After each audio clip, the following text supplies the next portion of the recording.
Welcome to the Gay Buddhist Forum, where teachers from all schools of Buddhism offer their perspectives on the Dharma and its application in modern times, especially for LGBTQI audiences. These talks are offered freely to the world and made possible by appreciative listeners. If you would like to support our efforts to share the Dharma with underserved audiences, please visit gaybuddhist.org. There you can donate, find a list of upcoming speakers, or enjoy many hundreds of these recorded talks dating back to 1996.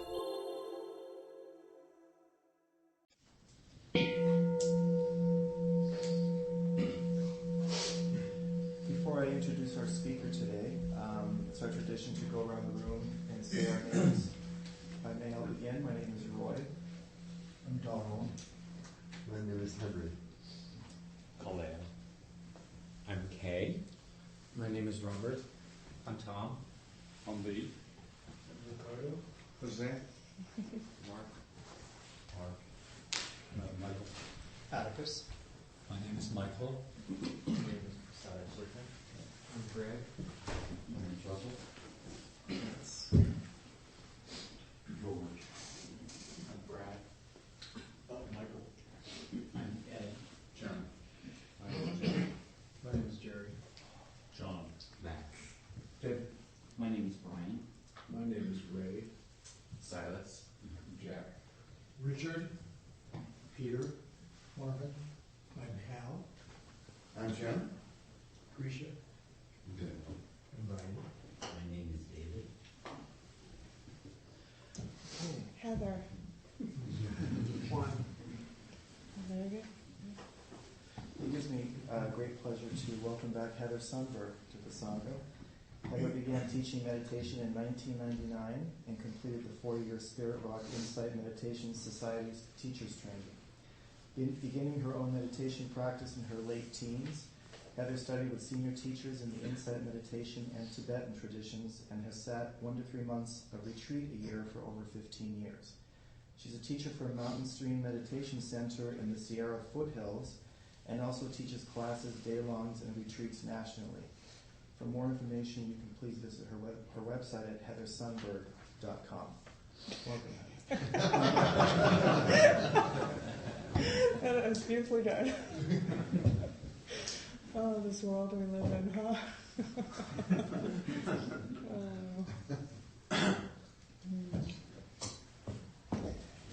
So I make sure I can see everybody. I can just barely see George. Hi. See Robert here.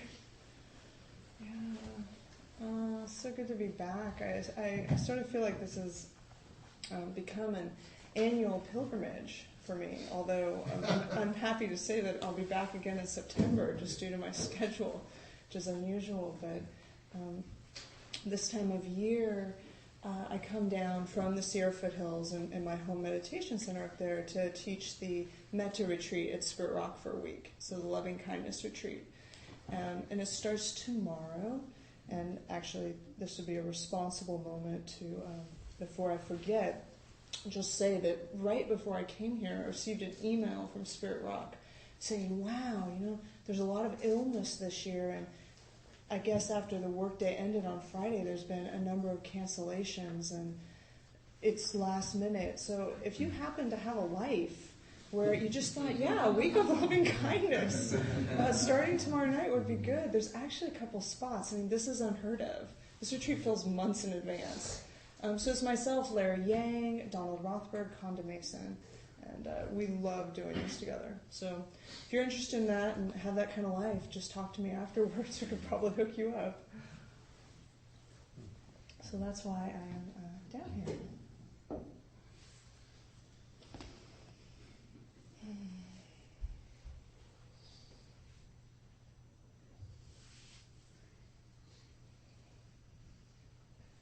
I'm just orienting a little. It's kind of like reconnecting. It's so easy when there's a large group of people and one of me to just be like, yeah, everyone feels generally friendly. And I sort of launch into my thing. And it's like, no, hi. I'm really honored to be here. I'm really glad that you're here. Whatever conditions brought you here this morning. What a blessing. What a blessing that we have communities like this. And I really want you to know, I say this often when I come, think of you. And my guess is that other teachers who have the privilege of coming and visiting and sharing the teachings here also think of this community. The communities that I don't get to so often, it's kind of like, oh, it's a Sunday morning. I know that practice is happening here. Oh, it's a Tuesday night. I know that practice is happening here, all over the country, here and here and here and here and here. So it's just really nice to be back in the room with you. And since I saw you last, it's been a whole year. And it's kind of been an eventful year in my own life and in my own practice. And I would say the highlight of the last year is that I had incredible privilege, actually, and made some sacrifices so that I was able to take what turned out to be 100 days sabbatical. And it was 100 days in India. So I went to India. And what was interesting is I didn't actually know that it was 100 days in India until about halfway through the trip. And any of you that is, if you've gone backpacking or you've gone on retreat or something, at some point you've got enough space, things have gotten simple enough that you sort of have the thought, I wonder how long I've been here. I wonder how long I will be here. And so I started counting. And I realized, oh, how great. It turns out it was 100 days in India. So I didn't really have a plan, and I didn't really have an itinerary. I wanted to step outside of my comfort zone and step outside of kind of the familiar areas that I move around in California and in my own personal life, and just see who I am, where I'm at, what is this practice about for me today, and have the space to do that without all of the beloved communities I serve watching me do it. Yeah, it's a little space. What I didn't anticipate, which I should have anticipated, is that just like if you do a day-long retreat or a longer retreat, it actually doesn't end when it ends. There's a whole process of integration. So what's been interesting is I got back in early October, and my integration process has been a lot more intense than I ever anticipated. I didn't actually come back the same woman. And then I didn't know how to teach. I have been teaching one thing or another for 25 years of my life. And I actually didn't know how to do it. So it was this incredible, messy, public experience that I was sort of just coming out of. I realized, I'm going to SFGA this morning. Fantastic. Oh, I think I can say something without being a complete mess. I was so relieved. But there was a period after I got back where it was a complete mess, and it was just completely transparent. That was all I had to offer, was my own transparency. I would look at my notes, and they would swim before my eyes, and, actually, just so I'm skillful, can I borrow your clock? I would look at the clock and go, I don't know how this fits in with anything that's going on now. We don't want us to be here until 3 o'clock in the afternoon. So I promise I'll track. So here's what's interesting. Why am I telling you all this? In part because, just catch up a little bit. But also, this is an anniversary for me today. It's been 100 days today since I got back. And so in honor of actually how much this moved things in me, I wanted to share just a little bit about my journey, just a couple of stories, and really plug them in to the spiritual path as I understand it. And then I want to leave a little bit of time that I bet I'm not the only one with stories and how they weave into our lives, how these practices weave into our lives. So that's what I'm interested in our community Dharma.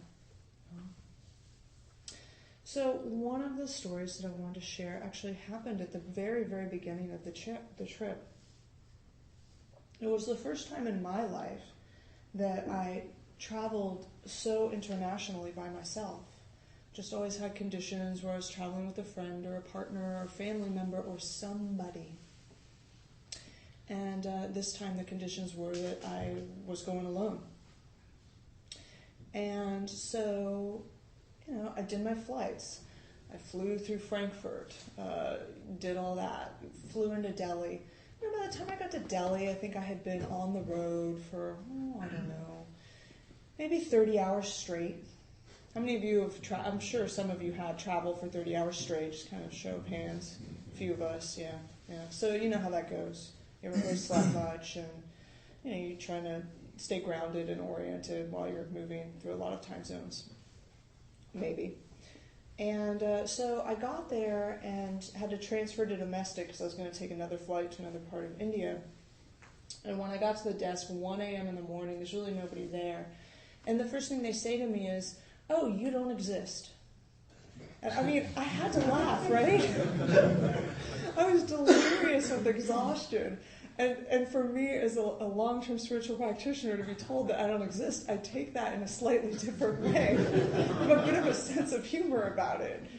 And so I looked at the guy, and I said, "Oh, I'm." He basically said, "You don't exist on the list." And I said, "Oh, I must exist on the list."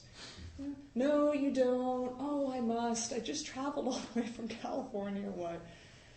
But I thought that was actually a really interesting moment, right? Because it told me something about, well, we've all been told in subtle and not so subtle ways in our lives that we don't exist, that we aren't seen, or that we don't matter in some way. And this is deep conditioning that moves through us, not just individually, but culturally and in our communities, right? And so here's a situation where it's sort of just manifested in a very practical, personal way, like I'm just not on the list. And I thought in retrospect, and my resources weren't all there because I was exhausted. And I thought in retrospect it was interesting because it would have been really, really easy to react, right? I could have collapsed and given up temporarily, or I don't know, permanently. I don't know where I would have gone at that point. I could have fought. I could have been rude. And just by some grace and probably the power of all these years of practice, what I noticed was instead of reacting, I was actually able to bring response in. And I think that's what happens when, life is not always kind to us, individually and in terms of our communities and groups. It's not. And there's injustice, and it's not fair. And then there are these moments through the power of something greater than that we don't actually act out of the ways that we've internalized that, because sometimes we have, and I have in some ways, that we actually respond and go, what is a skillful response to this? And that's just what happened to happen. I finally just looked at him and I said, is there somebody from the airline I can talk to? And he pointed me across the way, and I went to a different counter, and, the guy didn't want to give me the time of day. It was like I didn't exist. And I was just, it was kind of interesting. And I was just patient. I stood there, and timing in India is very different than timing in the U.S. I knew that I had to add, 10 times as long as would be reasonable for me as an American. And I waited, and I, sir, And finally, I kind of just shoved the thing under the counter. I'm like, will you just take a look at this? And sure enough, somehow they found me, and, there I was. And so, anyway, there's interesting dharma in that. Because I think that really applies in our lives. Are our resources available so that we can see what a skillful response would be that doesn't increase the reactivity? Or can we have compassion for ourselves when we can't see, and our resources aren't there, and we can't respond skillfully? And when other people do the same, can we not, we don't condone the unskillful action, but we say, they just didn't have it then. And then, of course, when we look at it on a group level, it's even more intense. And I feel like in some ways the response, it's like we need to be on the lookout for the response there. Because it's really easy, if you're anything like me, in terms of where that plays out for me, it's just easy to kind of give up. But we don't. So then I went into the airport lounge and I discovered something amazing. They don't seem to have these in most American airports, but what they had was, so if you've been to Delhi ever in your life, New Delhi, the old airport was pretty funky. And I mean like India funky. The last time I was in the Delhi airport, I was in the bathroom and there were rats running all over the floor. So they've actually made a new airport, and it's really nice. And so I walked into the lounge, and there were these amazing chairs. They weren't just upright, but you could actually like sort of lay down. And it had been 30 hours. And not only that, but there were about 15 of them, and and everyone there was from India. I don't know what part of India, but from India except me. I was the only Westerner there. And there was one spot left, and it was right in the middle. So, okay. And it's the middle of the night, and they're kind of sleeping. I'm tiptoeing, I've got my gear, trying to be respectful and quiet. And, I lay down, phew, this is going to be great. I've got 3 hours until the next flight. Hooray, right? I mean, it's amazing when we find our comfort place and the system just goes, oof, we've arrived. And this sense that even though I didn't know everybody there and I was in an unfamiliar situation, that they're, like really tracking the field. I think as long as I'm mindful, this is an okay situation. So what's the very next thing that happens? And this story is actually about watching the mind. I'm going to be really clear about that. I'm telling you a story because to me, these stories are examples of how do we watch the mind and how do we work with the mind in very normal situations. We've all been in an airport, or we will be. So the very next thing that happened that I didn't notice was that there was a vending machine right next to where I was. Actually, that's not true. See, my memory's already changing. I did notice there was a vending machine. I remember because I noticed it and thought, oh, great, I can get some bottled water before I take off. Because I didn't have my Stero pen ready. You guys know Stero pen? Yeah, I bet not everybody does. This is really good to know. If you're going to a country where you're not sure if the water is clean, they're about this big. They're really easy to pack along. They're battery operated or plug-in, depending on where you're going, and they use UV rays. 90 seconds, they'll clean the water. So when I go to the places in Asia I go, I need 2 things, my passport and my Stero pen. Everything else is extra. So I thought, oh, bottled water, great. So I lay down, and the next thing I hear is giggling. I thought, okay, giggling. And so I sort of open one eye. I'm really tired. I just want to sleep. I open one eye, and there's these adorable little kids, 5, 8, 10 years old. There are like 3 of them, I think. And they're at the vending machine. It's the middle of the night, and they're giggling. And then they pull out their rupees, and they're going to buy a snack, right? And so they're giggling, they're going to buy a snack, and they start pushing the button to get the cookies that they want. And they're giggling about the cookies, and the cookies will not come out. You know where this is going, right? I mean, these are these moments where, like, we can get really, really annoyed, or we can have a transformation. And when we're living in urban areas, you know this better than I do. I don't live in urban areas, but we need it everywhere. So they're giggling about the cookies, and the cookies aren't coming out. And so then they start talking really, really loudly about what to do in a language that I don't understand. And then they start pounding on the buttons, right? And then they start like pounding against the whole vending machine. And they're talking, and they're trying to figure this out, and they're pounding, and there's 15 chairs with lots and lots of people sleeping. So what do I do? This is not a trick question. If you're just in a normal state of mind, what would be your basic response to this?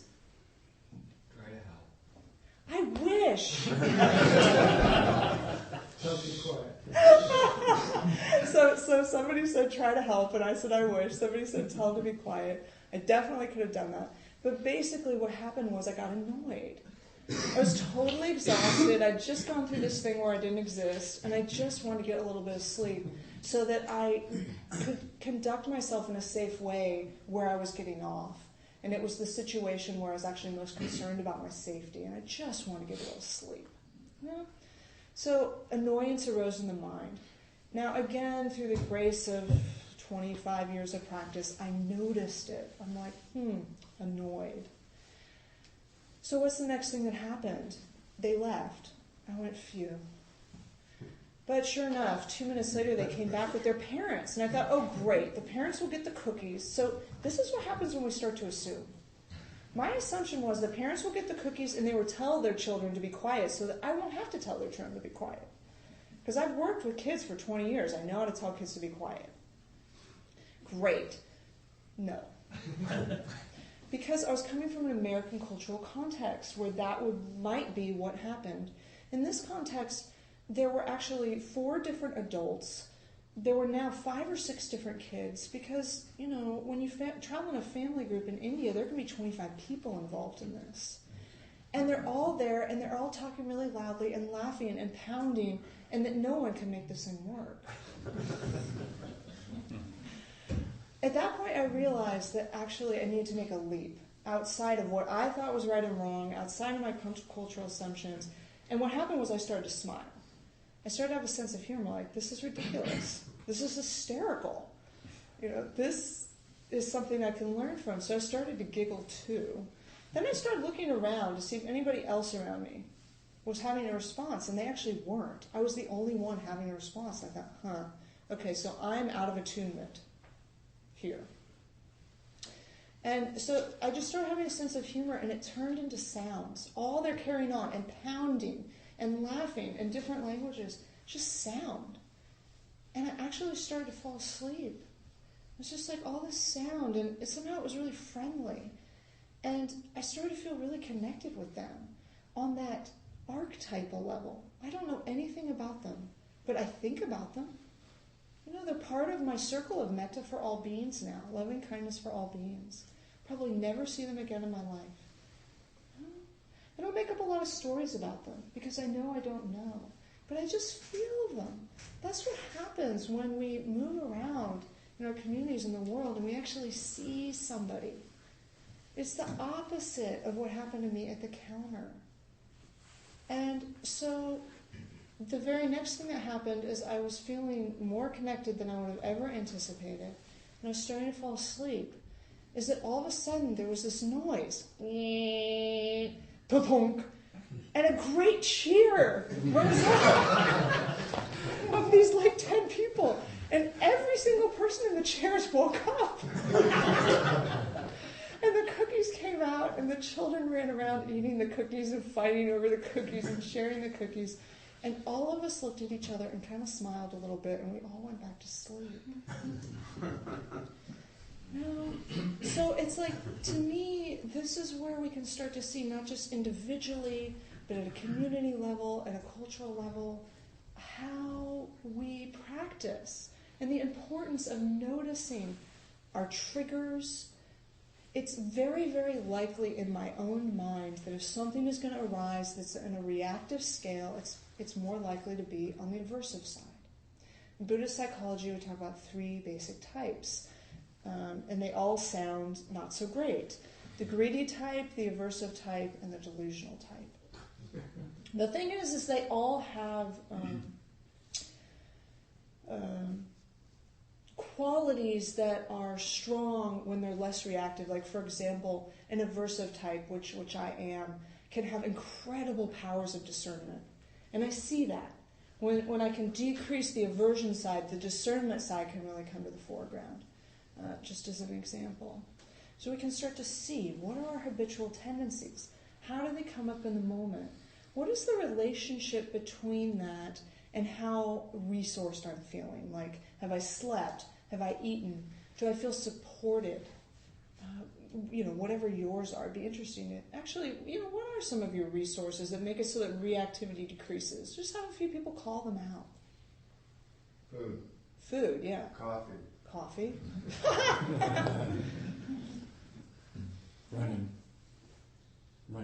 Running, yeah, absolutely. Massages, yeah. Fellowship. Music. Yeah, music. Yeah. Meditation. Sleep, yeah. Interest. Ooh, interest.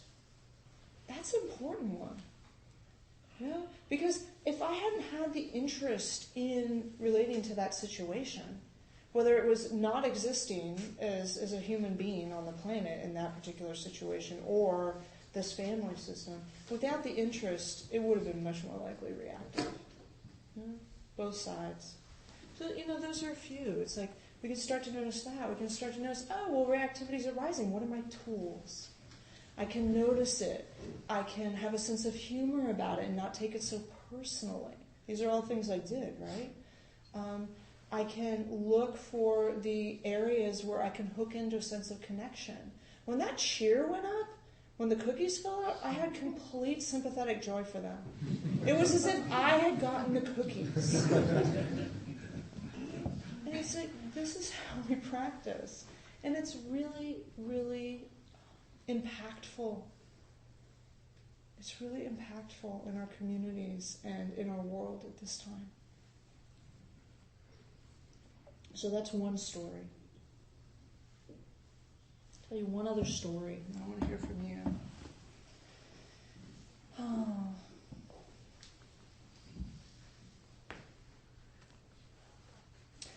And this story happened right at the end of my trip, interestingly. I had the incredible privilege to receive a lot of teachings with a lot of other people from His Holiness the Dalai Lama during this trip.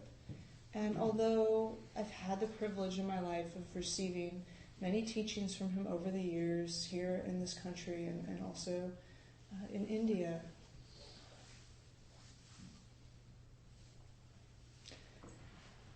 I don't know, I just grokked him this time. I don't know, he just landed in my heart in a very meaningful way for me. And so I was able to drop by his hometown and his home monastery in exile in India, which is in Dharamsala, India. It's about 8,000 feet in the foothills. And he was giving 3 days of teachings. It was kind of the last thing I did. I'd seen him earlier in the summer. And so I've sat for teachings at his home temple before, and there's usually several thousand people, and it's pretty packed. It's not a big temple. It's pretty simple, actually. And it was very packed, and one of the things I've noticed in his home temple, which is kind of interesting, is they tend to seat the Westerners or the Asians that are not Tibetan or Ladakhi or those from India in certain places. There's like seating areas. And it's just concrete. So you can sit on this piece of concrete. Thank you very much. And there tends to be some jockeying for space for those of us that are used to having more space than this, which is about how much space you have. And you're sitting there day after day after day. And so there's like jockeying for position, and weird dynamics happen. It's like competitive elbow room or something. And it's really bizarre compared to the teachings of non-harming and compassion that he's sharing. And so after the first day of this, I made a decision. I thought to myself, I'm not going to sit up here like this. I'm going to go down and sit with the Tibetan community, the local Tibetan community. And they had this whole other area that was farther away, and you could only see them on a screen. I just thought, I'm going to go sit with the community. And I can't be anything but an outsider. But I was hoping it was okay, and that they'd welcome me, and I didn't really know, and, because you're supposed to sit where you're supposed to sit. So the next day, I kind of showed up, and went way in the back. I didn't want to disrespect anybody or take anybody's seat, and kind of parked myself down, and I was so grateful that I did, because I actually learned as much from that as I did from His Holiness the Dalai Lama. No disrespect to how deep his teachings were, but it's different kinds of learning. One kind of learning is sitting here, and hopefully I say something that's helpful. If it's not helpful, let it go. And another kind of learning is just being with people and being in situations and seeing what we have to learn there. And so I learned a lot from that, because it reminded me actually of my religion of origin. It might remind you of some of your religions of origin, if you have one, where everyone was wearing their absolute best clothes. I mean, they were dressed to the nines. I felt like this little vagabond, I was wearing this floppy t-shirt and just pants that were totally trashed, because I only had 2 pairs of pants, and it was the last end of my trip. And I mean, I was not dressed appropriately for that context. And really, really just all of their best clothes, and it was all about being seen, and everyone was talking to each other. It was community. The children were running around. Food was being passed around. It just reminded me of actually my religion of origin.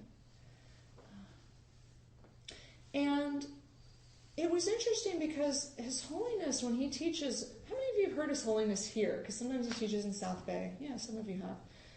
He's very different at his home temple. You know, here it's like, our religion is kindness and everybody welcome. It's very, very user-friendly. There, he just sucks it to you. He'll give the whole lineage in an hour.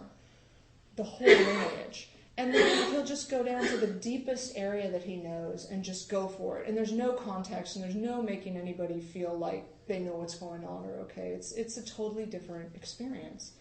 And what I noticed about the local Tibetan community is they would listen for a little while, and then they start chatting again.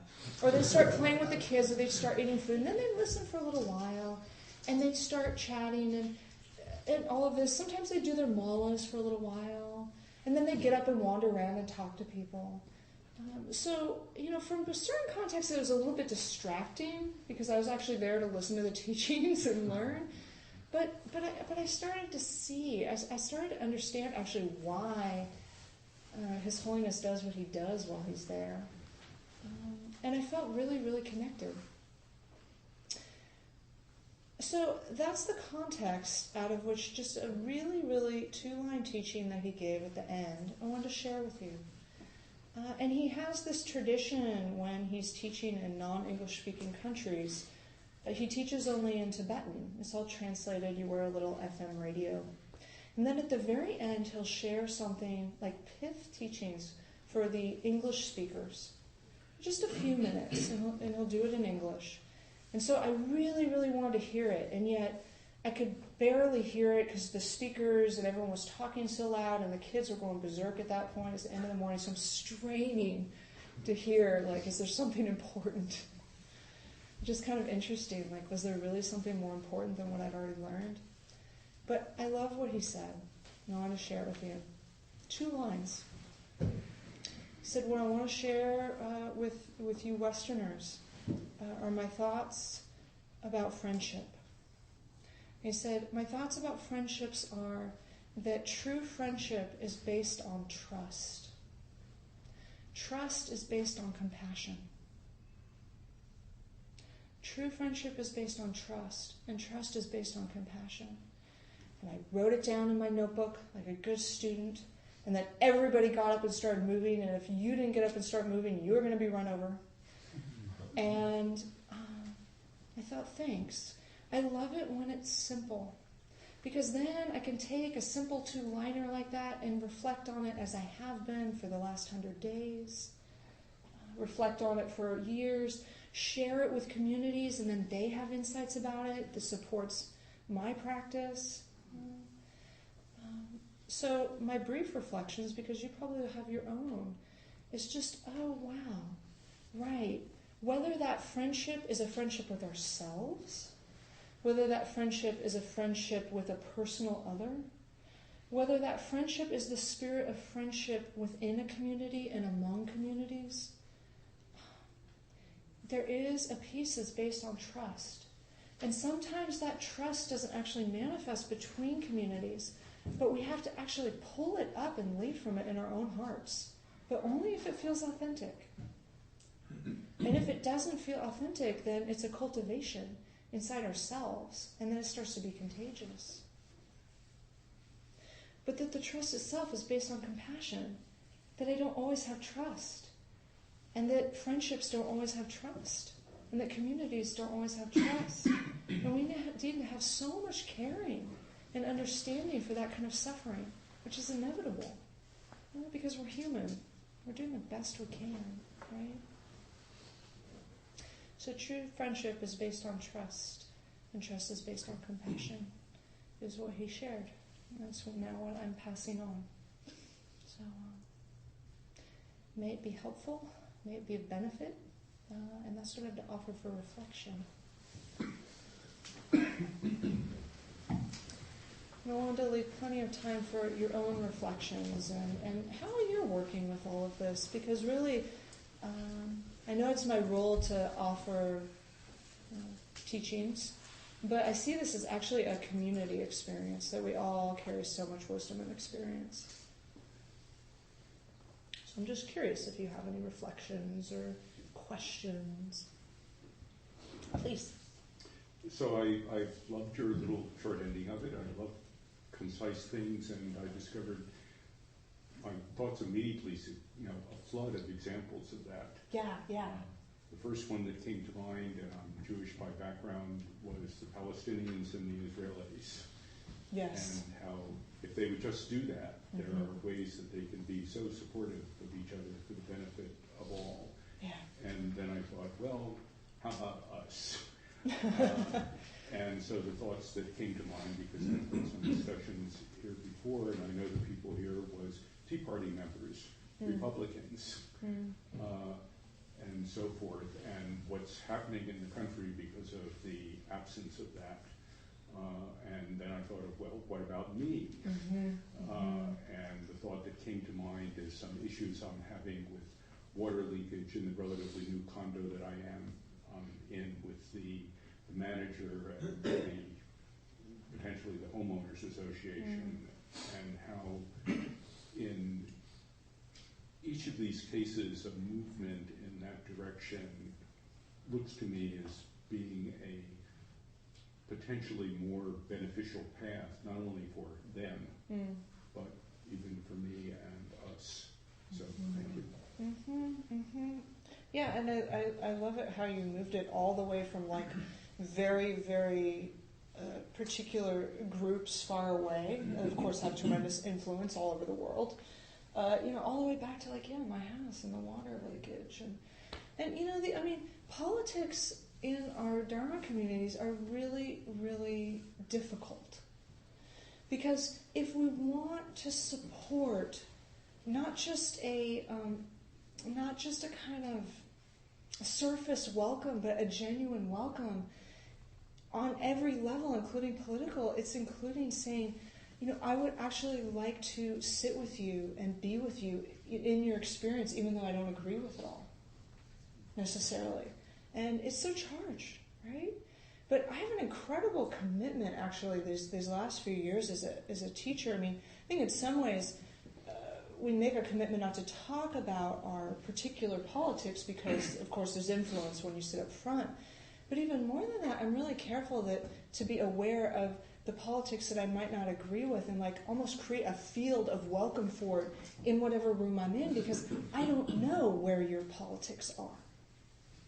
So even though we might not necessarily be having an actual conversation about it, I just want whatever people's political spectrum is to be able to be here and sit together and connect on the level that we can connect. I certainly have family members where I say, actually, I think it's better if we don't talk about this. Let's connect where we can connect. You know what I mean? But yeah, it's complicated. What else? Please, yeah. Thank you for your talk. Yeah. Really appreciated the idea of having resources, kind of a skillful response, and I feel like I'm fairly new to Buddhism and maybe a year into it,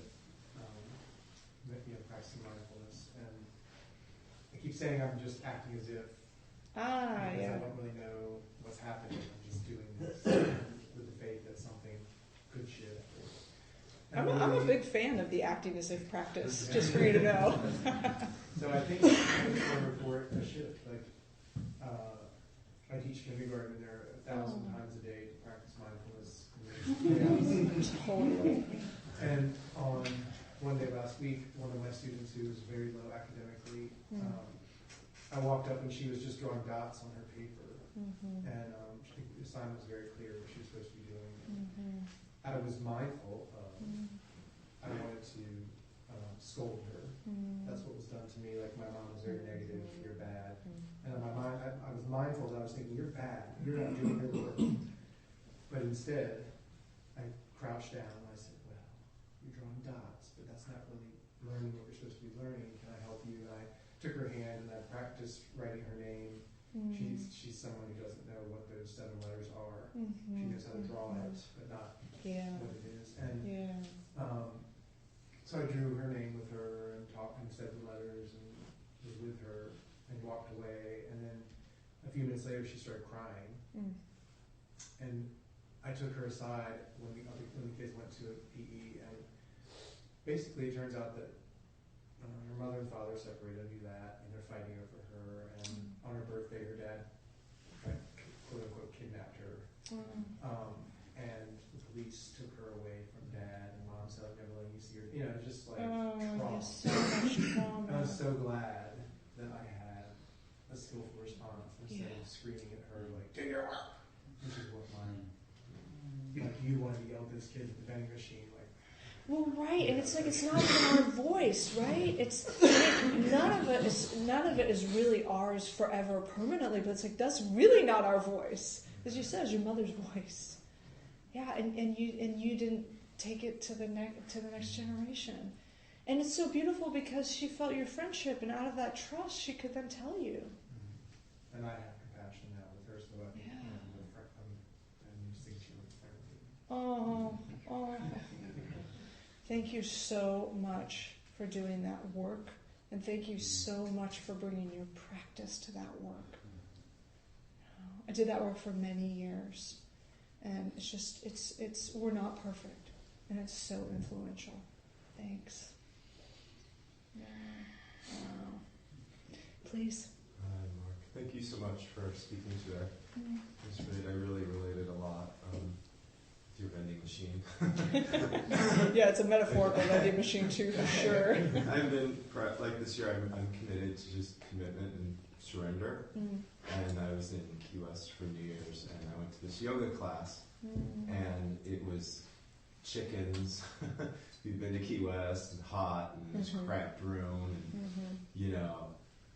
Then all of a sudden, like, 2 guys came in at the last minute where there was no room. Like, I couldn't even believe they fit next to me, and you know, I started to be committed and surrendering, and then like his phone's on, boom, some like hot chicks like, hey, with her breasts out, like, you know, on the screen that beeps on, you know, and then I'm like, I can't see her, I'm seeing these tits, and you know, like, and I just give this, like, I give this cock-a-doodle-doo, and 90 degrees, and I just give this, and try to like, I'm not getting this, like, I need help. And that's kind of like my whole life. Like, I've never really asked for help. I've really tried to play a victim in certain things. And I really just was like, and then by not seeing her and facing the wall, I'm like not there, but she was really there to guide me. She was really on there, and I didn't make her wrong.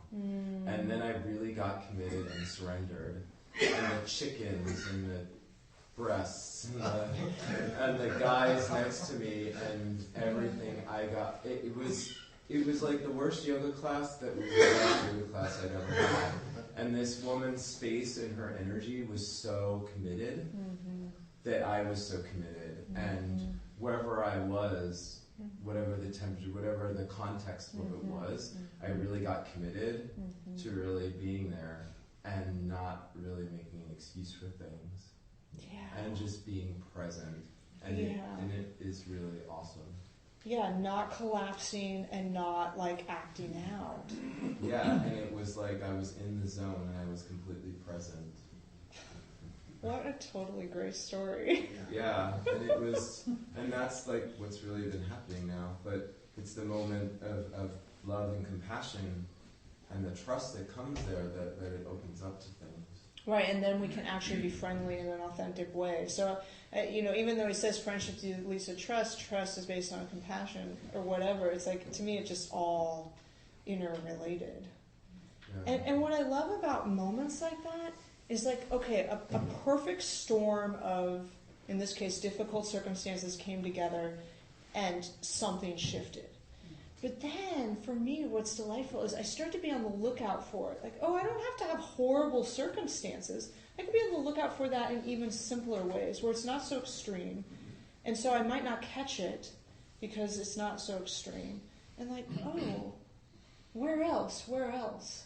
we just start to orient differently. We start to orient towards that sense of presence in its most ordinary manifestations. And for me, that's actually a part of how I work with Wise View. It's like just kind of getting my orientation of practice wiser and wiser and wiser, in more and more and more circumstances. Anyway, time for maybe one more. Maybe I'll let our facilitator decide, because don't we end about 11:50? Yeah. Okay. So I'll let you decide the one more. Okay. Jim, I saw your hand. Not a long remark, but I had just in relationship to how travel can be so stimulating. An old school friend was a devout Catholic, and she referred to the Holy Spirit as the tour guide. And she said, the tour guide loves to travel, just because you're out of your safety zone and you're exposed. Yeah, exactly. Exactly. That's a great way to end. And certainly, if you have more thoughts or questions or reflections, I'm going to hang out a while afterwards, because, I don't want to just disappear right away. I'd love to chat with some of you guys, so a little bit to be continued. Excellent. Thank you, Heather. Appreciate it.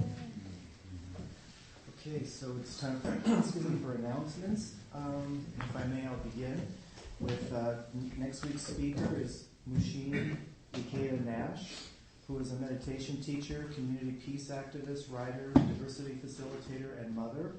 She's done monastic and lay Zen Buddhist practice over the past 30 years in various countries, and her poetry, fiction, and essays have been published widely in different journals. So she'll be joining us next week. Jeff? Can I just add an important part Yes. of what she wanted people to know is that she has a severe environmental illness, so please don't wear scents or colognes. Be as scent neutral as you can. Great. And it's Grisha's first facilitation next week for us, and we're going to be setting up the room. So. Oh, you're going to be great. Yeah, he is going to be great. But the reason I bring it up is just to remind us that instead of lighting the candles in here with the smell of sulfur or whatever, we need to light them out there and do a few things just to be mindful of that for this lady. And the next announcement is about Dana, which means generosity. And we will be going around with the Dana Bowl. The Dana Bowl is real helpful to the community because it pays the rent, it pays for our wonderful speakers that come here, it also for the Larkin Street dinners and for the mailer that we do once a month. The suggested donation is $10, but whatever you can give is greatly appreciated. And with that, Cass, where are you? Will you do the honors today? Please stay and enjoy the gift of fellowship of the Sangha. There are snacks outside and hot water for tea. If you have tea, please wash a cup of hot soap and water. There's a sign-up sheet on the credenza over here for anybody who'd like to add their name to our mailing list. And at around 12:30, some people get together and go out to lunch. Anybody's welcome to join them. They gather at the front door at around 12:30. Thank you. Anyone else? Okay, let's go ahead and stand for our dedication of marriage, please.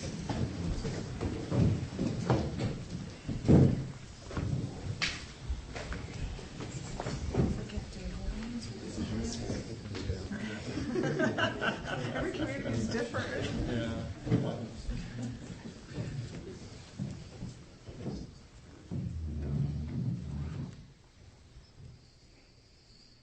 By the power and truth of this practice, may all beings have happiness and the causes of happiness. May all be free from sorrow and the causes of sorrow. May all never be separated from the sacred happiness which is without sorrow. And may all live in equanimity without too much attachment or too much aversion, believing in the equality of all that lives. Thank you, everyone, for being here today. Thank you for having me.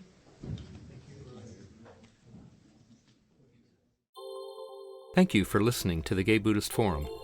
If you would like to hear several new talks per month and be notified of upcoming speakers so you can participate live, please subscribe to this podcast, like us on Facebook, and join our mailing list by visiting gaybuddhist.org.